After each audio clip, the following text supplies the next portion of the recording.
पीर जो ॻोठ जे अनाज मंडी ऐं मुख़्तलिफ़ जॻहियुनि ते मौजूदु गुदामनि में मिलावट जो सिलसिलो जारी। हिकु मण जी ॿोरी में 5-6 किलो मिलावट आम जाम, जंहिं में मिठाई, मसाला, गीहु, पती, धाणा ऐं तेल में मिलावट सबबि केतिरियूं बीमारियूं मुंहुं कढियो।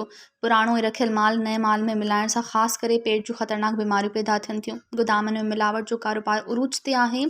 इन सिलसिले में शहरनि ऐं मीडिया सां ॻाल्हाईंदे चयो त पीर जो ॻोठ जा कुझु मुनाफ़िक़ोर इंसानी सिहत सां खेॾींदड़ वापारी बग़ैर ख़ौफ़ ऐं अहसास जे पुराणो नाक़स रखियल जेको हिकु ग़ैरक़ानूनी कुधो ई इंसानी जानियुनि सां हथ च रांदि करण वारो अमल आहे, ऐं वस वारनि इदारनि खे अपील कई त मिलावट में मुलवस ॾोहारी अनासरनि जे ख़िलाफ़ सख़्त क़दम खणनि। मज़ीद ख़बरनि ऐं तफ़सीलात लाइ विज़िट कयो असांजी वेबसाइट www.awamiNewsHD.com ऐं ॾिसंदा रहो अवामी न्यूज़ HD।